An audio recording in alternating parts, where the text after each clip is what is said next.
2 Olympic silver medals from 2 consecutive Olympic Games at 2 different weight categories, which was a good result, but certainly not what I was after. And I can remember that every competition that I entered was with the intention of winning only the gold medal. I remember that every one that I ever went into, nothing else was good enough. Losing wasn't an option, that was for certain, and coming second wasn't an option either. And the Olympic Games, well, it was the only title that I hadn't actually won. And it was, in my eyes, unfinished business. I'd been European world champion, and I'd lost one Olympic final by a split decision to Ezio Gamba.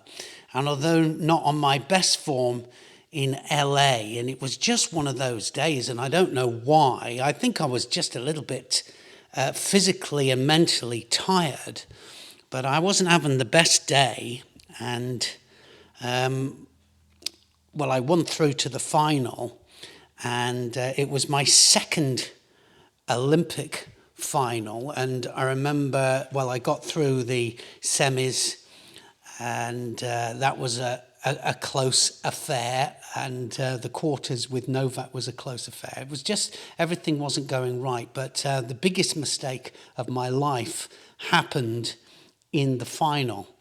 And although I was winning the match, and I was well ahead all the way through on attacks, and I was dominating, and everything was going according to plan for a bad day, you could say. And then a split-second mistake meant that I lost my second Olympic final in consecutive Olympics. And of course, Frank Vinegar took his chance and caught me on the left, and well, it was the first time it ever happened, but there it was. And I think that the mental torture that I felt after these finals, it's remained with me forever. I still have nightmares about it, even now at the ripe old age of 61. I still relive those moments, and I remember straight afterwards that I decided to compete in the German Open. I went out there, I thought, well, I've got to fight Frank Vinegar, and just to prove I'd beaten him previously. I'd always had a hard fight with him, and actually I fought him in the final of the German Open just a few months after the Olympics. Had a much harder job with him in the final, managed to get a split decision on him and won. And later on that year, won the European title for my last time. That was 1985. That was a year later, sorry. But yeah, I was tired. I was really, really tired. And I'd carried on a year after I really wanted to. I was going to finish after the Olympic Games and finish on top. That was the whole idea. And so I decided to have a rest after the 1985 European Championship, And I went to France for a year to teach at the famous Racing Club de France. And it was here that I got the idea to go for my 3rd Olympic Games. And that elusive title was still beckoning. And I'd had really good form in the dojo, training with some of the best fighters in France. And at the time, it seemed like a good idea, and they mentioned it to me several times that I should, and that I was good enough to go for my 3rd Olympic Games. And even if I wasn't at my absolute peak, I would have a chance of achieving a medal, which still wasn't good enough for me, but with a miracle, then I could even get a good draw through and win it. One thing was sure and absolutely certain was that if I didn't try, then I had absolutely no chance of doing it, because 4 years later, of course, it would all be gone, and it would be gone forever. So I had to take the chance, and that's what I was thinking. I started my training for the Seoul Olympics of 1988, but in all honesty, my lifestyle was different. Ashley, my son, was 4 years of age, and I guess my drive and my determination were still there, but on reflection, my hunger definitely wasn't. My training for the 1988 Olympic Games was different in quantity and quality.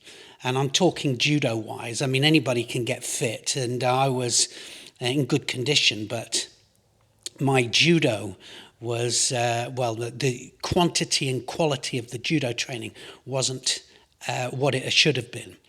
I didn't go to Japan as often as I did for the other two, and opted to stay at home. And I thought I could train from home, and I was wrong. And when I eventually got to Seoul, I was in great physical condition, but I certainly hadn't done enough judo. Not of the correct intensity anyway, and certainly not the quality of partners that I needed.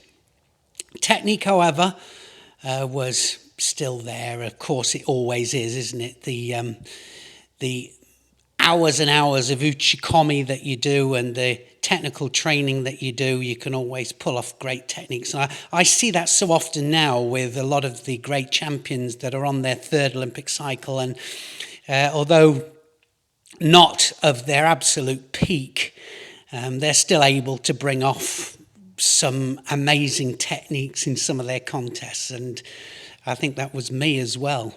And it was technique that prevailed in my opening match of my third Olympic Games against my Portuguese opponent. And he fought me really, really hard. And I remember halfway thinking, this is really hard work, and there's a chance that I could lose this. But then, just out of the air, just like pulling it out of midair, it happened. And I exploded into my Tai Otoshi, and he just blasted over for Ippon. Everything came together at the right time. The hands, the body, the feet, and the head all working at the same time in the right direction. And he hit the ground with a massive thud.